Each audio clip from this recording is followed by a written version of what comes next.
बच्चों आज हम लोग पढ़ेंगे संधि, चैप्टर संधि। ठीक है, चलिए आइए देखते हैं संधि क्या है और संधि का अर्थ क्या है। ठीक है, संधि का अर्थ है दो वर्णों के मेल से जब एक नए शब्द की उत्पत्ति होती है या रचना होती है तो वहां पर वो शब्द संधि बन जाता है। ठीक है, उसे हम संधि कहते हैं। संधि के कितने भाग हैं? संधि के मुख्यतः 3 भाग हैं। इसके जो भेद हैं वो 3 हैं। 1 स्वर संधि, 2 व्यंजन संधि और 3 विसर्ग संधि। संधि का उदाहरण है रमेश। एक शब्द रमेश,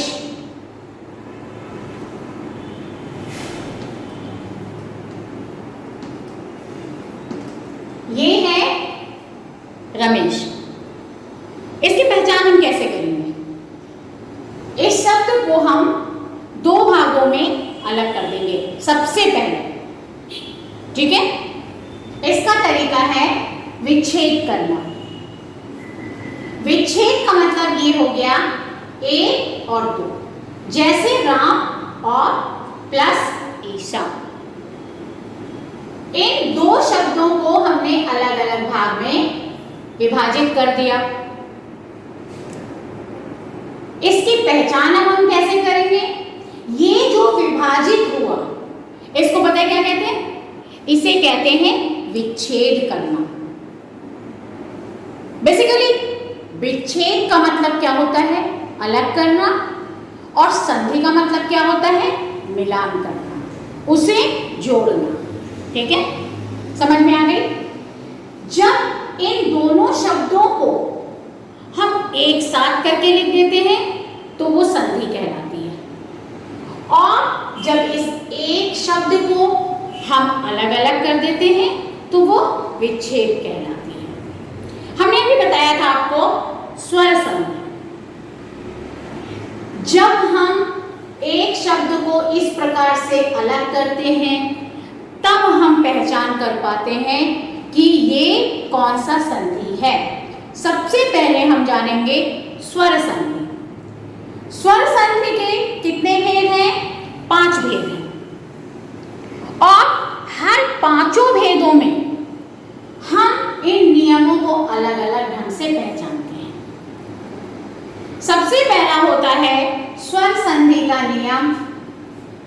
पहला है दीर्घ संधि। दीर्घ संधि, ठीक है। अब उससे भी पहले हम पहचान करेंगे कि स्वर संधि क्या होती है। इसको भी जानना सबसे पहले जरूरी है ना? तो हम सबसे पहले क्या देख लेंगे? स्वर संधि के 5 भेदों के नाम। दूसरा है गुण संधि, और तीसरा है आपका पहला दीर्घ, दूसरा गुण, तीसरा यण,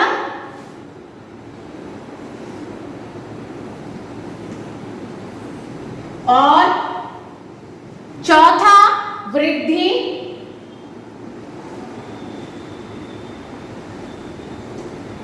एंड 5th नंबर हो गया आपका अयादि।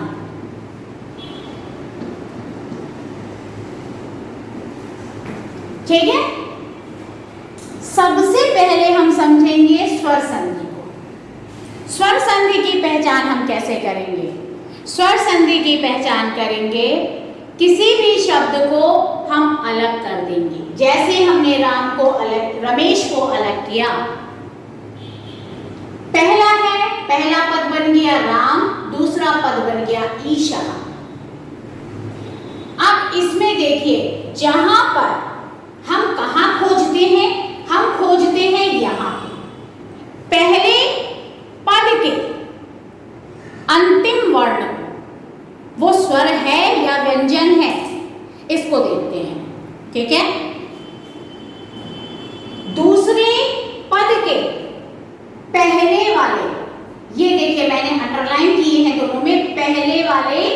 वर्ण को हम देखते हैं। ये स्वर है या व्यंजन है।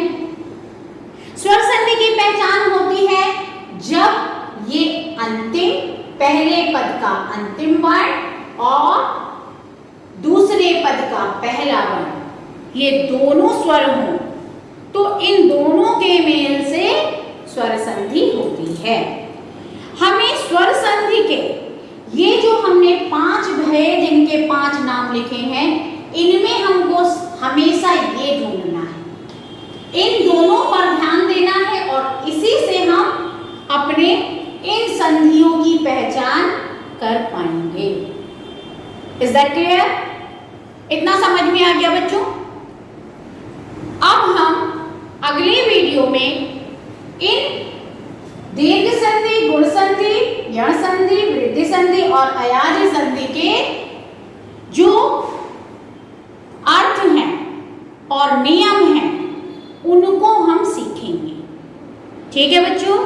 आ गया? ओके, गुड डे बच्चों, बाय बाय।